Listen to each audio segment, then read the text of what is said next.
हमीरपुर की सेजल शर्मा ने एलोपेशिया बीमारी के उपचार के लिए बनाया हर्बल ऑयल।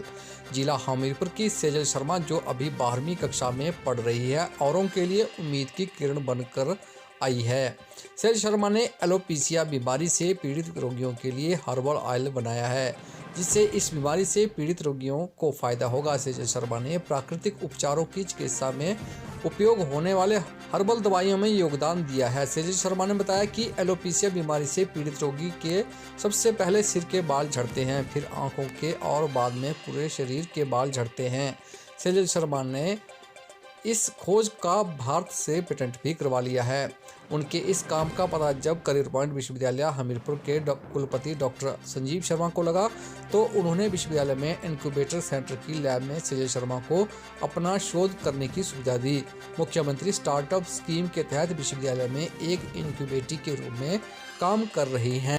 हमारे यहाँ पे विश्वविद्यालय में 2019 से सीएम स्टार्टअप स्कीम के तहत एक पायोनियर इनक्यूबेटर एस्टेब्लिश किया है, जिसकी पूरी फंडिंग हिमाचल प्रदेश सरकार से आती है।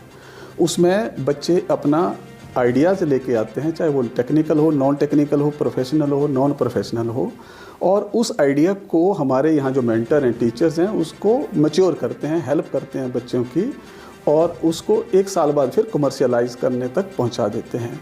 तो आज की तारीख तक उसमें 40+ इनक्यूबेटर्स हैं जिनके आइडियाज़ को मैच्योर कर रहे हैं हमारे लोग। और आज जो हम इस प्रेस वार्ता में जो बैठे हैं, उसके लिए एक बहुत ही हमारे विश्वविद्यालय के लिए गर्व की बात है कि एक बच्ची जो स्कूल में पढ़ती है,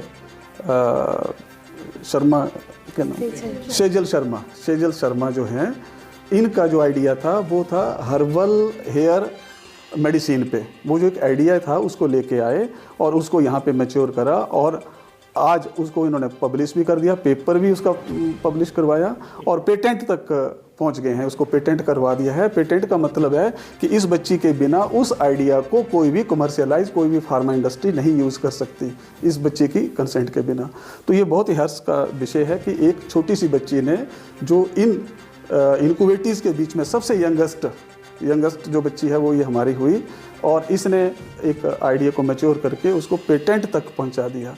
उसकी जो ज़्यादातर जानकारी है, जो उस टेक्नोलॉजी के बारे में कि ये मेडिसिन क्या है, कैसे ये काम करती है, वो ये सेजल शर्मा जो है वो आपको बताएगी। इसका आइडिया मेरे को तब आया जब मैंने अपने स्कूल में कुछ बच्चों को, जो कि +1 में पढ़ रहे थे, कई 7th में थे और कई बहुत छोटे जैसे 2nd में पढ़ रहे थे, उनको देखा तो उनके हेयर्स ना झड़ रहे थे, राउंड पैचेस में वो झड़ रहे थे। और सबसे ज़्यादा तो मेरे को हर्टफुल तब लगा जब मैंने देखा कि वो अपने आप को कट ऑफ फील करते हैं सोसाइटी से, उनसे कोई बात नहीं करना चाहता और वो खुद को डिप्रेस्ड फील करते हैं। और मैंने ऐसा भी सुना जब मैंने रिसर्च इस पर ज़्यादा की कि कई पेशेंट्स ने तो सुसाइड कर लिया। तो फिर ये मेरे को प्रेरणा का स्रोत बना। यहाँ पे मेरे पास ये 2 लोगों के रिज़ल्ट्स हैं। ये पहले था, फिर ये 1st मंथ की प्रोग्रेस, फिर ये 2nd की, फिर ये 3rd की। यहाँ पे आप देखेंगे तो ये जो एक लड़का है, इसकी आईब्रोज भी झड़ गई थी और पूरे बाल भी झड़ गए थे।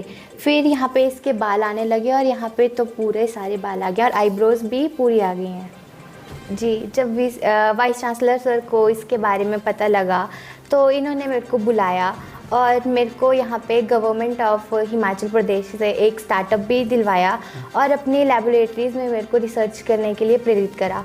तो इसके माध्यम से मैंने रिसर्च करी और आज एक दवाई लॉन्च करी है जिसका एक पेटेंट भी और रिसर्च पेपर भी है। ये सर, जब घर में कुछ बुक्स पढ़ी हुई थी, जैसे चरक संहिता और भी आयुर्वेदिक की बुक्स थी, तो जैसे अभी तो 12th में है ये, और जैसे इसको बीच में बुक्स पढ़ने की आदत थी, तो इसने उस बुक्स को देखना, और ये जो इसने बताया एलोपेशिया, इसने स्कूल में देखा या कहाँ पैचेस बच्चों को, तो बड़ी इसने अपने दिल पे ले ली कि इसका कोई इलाज है कि नहीं। फिर इसको उस बुक को पढ़ते हुए वहाँ पे इलाज मिला।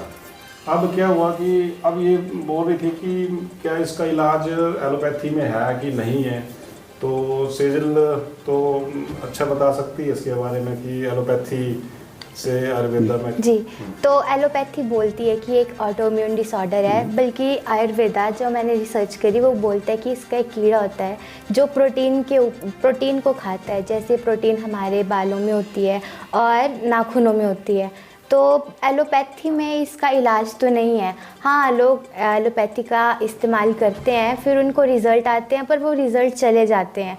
तो एलोपैथी में तो इसका कोई इलाज नहीं है, बल्कि मेरे पास जो पेशेंट्स आए जिन्होंने एलोपैथी का करा था, वो कई फूल गए थे, स्टेरॉइड्स लिए थे उन्होंने, तो उनको तो और ज़्यादा डिसएडवांटेजेस हो गए थे एलोपैथी से। तो इसका एलोपैथी में कोई इलाज नहीं है।